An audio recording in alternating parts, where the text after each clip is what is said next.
3, 2, 1, go! Super important point to start with. These 7 tips to go faster over 5 kilometers are for anyone to go faster. Whether you currently run that distance in 35 minutes, 30, 28, 21, whatever, they should work because they worked for me and I've run all those times on my journey to where I am now. Admittedly, if you're at the extremes, taking an hour and a half to cover 5k, you may see less value, but stick around anyway, there will be jokes and those are for all. Unless you're in the 4% who watch my videos with subtitles, then my quick-witted comedic style may get lost in translation, timing and subtlety not bridging the language barrier. So if you're slow and foreign, good luck. Now, having said these tips will work whatever your level, because I'm presenting them against a backdrop of me having gone from way over 30 minutes to under 20, I should probably make sure that I can still run that quick, because my sub 20 time was set 2 years ago, January 1st, 2020, and I haven't actually run under 20 since. My running went in a different direction during the pandemic, lots of longer runs, obstacle course races, cycling, my focus not on 5Ks. So, it's almost 7:30 on Saturday morning, which means in an hour and a half it is parkrun, and I get a chance to demonstrate that I'm able, using my own advice, to still run quicker than average, and can then film the rest of this video with credibility and jokes. Obviously, if I get back and I haven't got under 20, let's hope I'm funny and you understand English.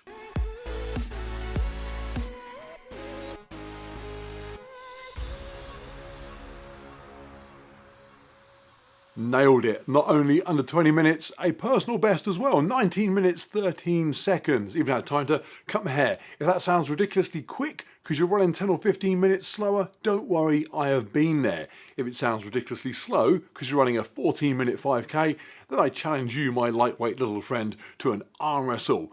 Now, before I dive into the advice, quick bit of history on my running, because it is important to understand that I got to where I am now from a place that wasn't where many runners start, which might be useful to know if you are someone who thinks they are too old or too heavy or too busy or whatever other excuse suits you. I began about 12 years ago, mid-30s, a very, very fat, unhealthy, asthmatic dad of 4 trying to run my own business with no running experience at all. One day, my 44-inch trousers no longer fit me. I was way over 300 pounds. I had 2 choices: go shopping for 46-inch trousers and hope I don't have a heart attack, or start running and get in shape and hope I don't have a heart attack. To be honest, I thought running carried the greater risk of heart attack, but I really hate shopping. And so I began to diet and jog using the lamppost system, whereby I would jog to one lamppost and then walk to the next and repeat. That was not some sort of clever interval training system. I simply could not jog further than one lamppost. And it worked. Within a few months I was jogging 2 lampposts, walking 1, and so on. Progress was good, although on one occasion I found myself on a street with no lampposts. Had a panic attack, needed to call a taxi. Then, during 2011, I discovered parkrun, possibly the single most important thing to ever happen to my health and fitness.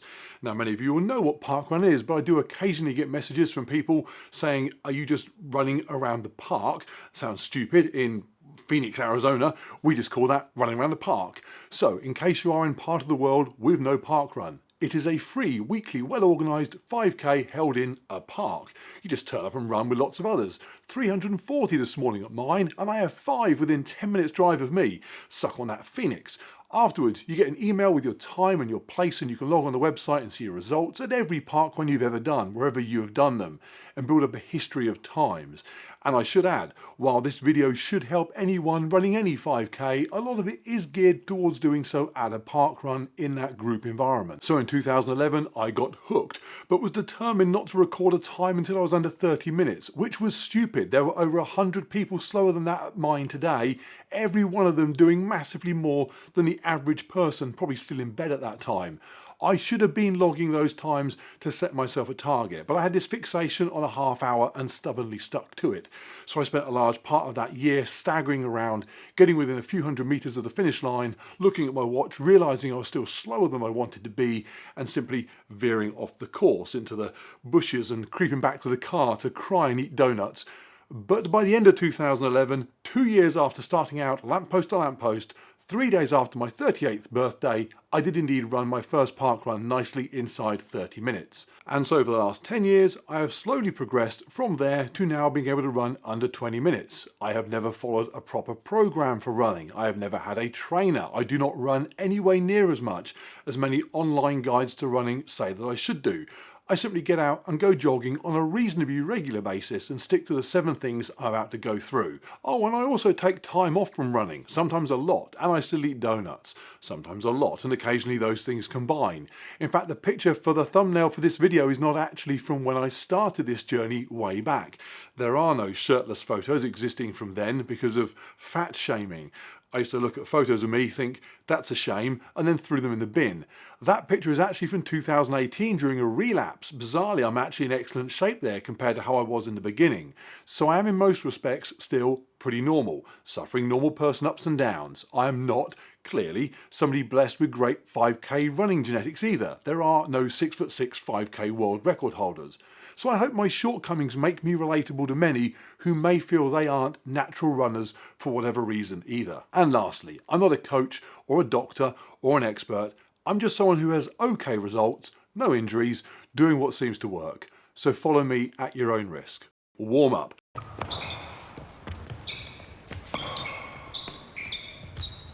Let's get this one out the way because it's the most boring of all 7. So boring, in fact, I didn't do it for the first 10 years. I figured I was running so slow that I'd simply warm up as I got going. And to an extent, that kind of made sense in terms of injury prevention at least.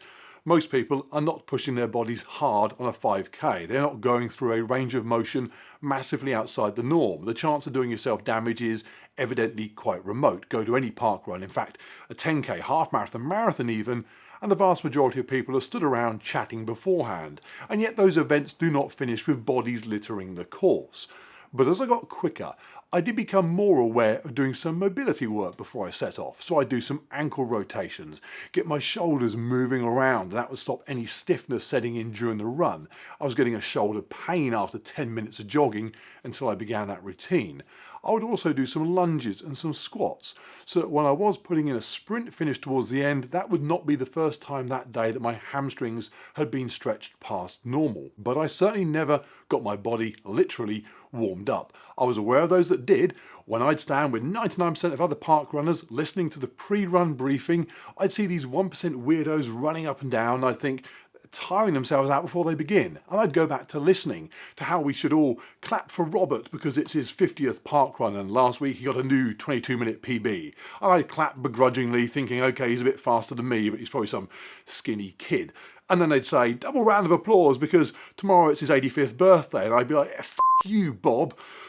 And then we would do the run, and it would never occur to me to see how the warm-up weirdos did. And even if I did want to see, I'd struggle because they were probably on their way home before I hit 4k. And then, one day, I was doing a 10k with Nixon, my dog. Off we go, no warm-up, and around 1k in, I turned to Nixon and I said, okay, feeling good, let's push this, and we picked up the pace. And as we did, it dawned on me that that always happened. After running for a few minutes, I would feel more settled, my breathing and heart rate would stabilise, and I would start to feel comfortable and able to focus on how I was going to perform. And suddenly, the weirdos running up and down made sense. The next Saturday, while most people were listening to the briefing, Bob has a new PB, whatever, I was jogging up and down and then went straight to the start line and within a minute of the run beginning, knew that was the way to go. Warming up for me was not just about making sure I wasn't going to pull a muscle or sprain something, it was about getting my body prepared to operate at the intensity I wanted it to operate at, so I didn't waste time in the run getting going. My heart rate, my breathing rate, blood flowing to the muscles, that was already closer to race conditions. Don't forget, 5k is a short run, there isn't time to waste. If you're currently running 10 seconds outside 30 minutes and not warming up, I guarantee you are blowing those 10 seconds in the first 4 minutes as you settle in. And so, for example, today, while most people stood around in the freezing cold, I was moving about, getting ready. And as a result, right from the outset, I was ready to run. Here, just 400 meters in, and I was feeling that I'm already at a point where I need to do nothing other than just keep doing what I'm doing. Everything felt here like I was on cruise control, where it needed to be and now sustainable. Psychologically, if nothing else, that is an awesome feeling to just be a couple of minutes in and already thinking, cool, just keep this going. If I'm going out for a slow 15k with the dog, we walk out the door and we do the first 5 minutes gently. unless we see a squirrel. But if you're trying to knock a bit of time off and get a better result than before, seriously consider spending 4, 5, 6 minutes moving around at 70% of the effort you're going to put into the run, so that when you start, you simply settle into it faster. And don't worry, people won't all do it. Bob will still get plenty of applause. Run further. Running further and slower will help you run faster when you run shorter. And this is the one that I attribute to getting me under 20 minutes. I used to think that a long run was 10k. I never went further than that ever. In my quest to go sub 20, I did intervals, hill runs, sprints. I got really good at running fast for a bit, but I still couldn't get under 20. And then in 2019, never having run close to a regular marathon, let alone an ultra marathon, I entered a 50k for a laugh and actually enjoyed it enough that I did another one towards the end of the year. Then within a few weeks, 1st of January 2020, I set that sub 20 minute park run and was amazed how easy it felt. Actually, easy is not the right word. Quick is a better description. It just felt like it was over real quick. Compared to the ultra, where I'd have been doing 10 or 15k before a food station, to be running 2.5k and think I'm halfway done was just mentally very easy going. And as I come on to a bit later, your mentality during a 5k is really important. Since then I've run a couple more 50k's, even 100k at one point last year, and now even doing a 10k is something that my mind and body are able to contend with in a way that is much simpler than it used to be before. And if running a long distance sounds daunting to you, then don't worry, because what I love about running long distance is that it's fun in a way that shorter distances aren't. You don't have to be constantly looking at your watch or pushing the pace. When I go out and run a long weekend run, I spend more time thinking about when I can jump into my backpack and grab a snack than I do what pace I'm running at. In the summer, I'll often go out with Jen. She'll cycle, we'll take the dogs, they'll run with me, and we'll just go for a couple of hours, maybe 3 hours in the woods. Stop when we want, no pressure of time. It's not easy exercise, but it is very doable. And looking back, something that I should have started doing a long time ago, even if that meant running a bit, walking a bit. In fact, Jen and I did a couple of trail runs over Christmas that were literally like that. A lot of climbing involved, so naturally lent themselves to walk when you have to walk and then run when you can do so. Awesome, awesome fun. Great for fitness too. Can't remember what time we got, don't care. But I do know that when Jen next ran a 5k, she can do around 25 minutes now, it would have felt easier. Talking of time and pace, when you are pushing it over 5k, know your pace. When or if you are ever racing against other people, the time doesn't really matter because they are the competition, not the clock. But if you want to beat your personal best or get beneath the time you're struggling to get under, you need to know what the watch says, because that is who you are racing. My Garmin today was set to show my overall average pace as the most prominent bit of data on the display, because it is the most important. To get under 20 minutes, it needs to be showing me a sub 4-minute kilometer pace. And importantly, that needs to be the average overall pace, not your current pace. Make sure your watch is not set to show that. If you run a bit quicker and look at the watch and see your current pace is good, it tells you nothing about how you're doing overall. So make sure you have it set to display the right information and use that information. If it shows you are slightly behind, work out where you're going to pick that up. Is it a tiny amount that will be dealt with by pushing the last half kilometre? Or is it more significant and you simply need to get a move on? Equally, I had this today, if it shows you are nicely inside your target, work out what that means. Today I hit the first kilometre in 3:47. That was to be expected because I like to go off quick and then find someone up front I can hang with. I could have decided to back off a bit, but I was actually feeling pretty good, so I held that pace. Did the second kilometre in 3:52. The third is always a bit tricky, too soon to start pushing for the finish, and this particular run course has 3 laps, so now you're starting to also work through back markers. As a result, a 4:09. But checking my average pace, I could see I was still comfortably sub 4 and therefore on track for sub 20 overall. As a result, I aimed to run the fourth quarter around that 4-minute mark. I did a 4:04. So I started the final kilometre at 15 minutes 53 expired, and I knew all I had to do was keep it around 4-minute pace. I'm pretty good over the final kilometre, probably all those bloody sprints I used to do a few years ago, so knew that was going to be okay. Ended up running just over a 3:20 for the last one. Again, if you're just out for a fun run or slow training run, less important. But if you're trying to better your time, you can't do so unless you know what it is. You are literally racing someone you can't see if you don't have a watch showing you the right data. For me, that is average overall pace total time expired, and at the completion of each kilometre, a few seconds flash up on the time for that particular 1k. Now, having said that it is you and the clock that matters, that does not mean I ignore those people around me. I like to use others. If you're just doing a timed 5k on your own, you can't do that. I've tried to run a sub 5-minute mile 3 times in the past on my own and failed by seconds every time. I'm positive that if I had a few people running with me, I'd get it. Others just make you quicker. It's one of the things that makes parkrun so good. Now, when you start running, especially as a complete beginner, you'll often be told, ignore everyone around you, run your own race, focus on you. I have never done that. From day one, going lamppost to lamppost, if somebody overtook me going slightly faster, I couldn't help but speed up. In those early days, that might have been somebody in a disability scooter or a small child on a bicycle. I ran by the river once, raced a swan that might just have been floating downstream. You can never tell with those guys. Casual expression, but could have been paddling away like mad. The point is, I benefit from others being around me. And when I started parkrun, I was in my element, just picking off one person after the other. The old bloke with his dog, and then the 3 ladies jogging while discussing last night's TV. Then the guy pushing his kids in the buggy, get out the way. He wasn't actually running, he was just out with his kids. But whatever, I found a target and I chased it. What I do now on a park run, because I set off with the guys at the front, and chasing people down is not really practical at the top end, instead I try to hold on to somebody. I don't know if this has a proper name, this technique. I call it pack sliding. I set off nice and quick, so today after the first kilometre, in 3rd place overall, and as my pace settles down a bit and people that can sustain that speed come past me, soon somebody will come by that is just a tiny bit quicker than me, and that is the point where I have slid down the pack far enough and I'll do all I can to hold on to them within reason.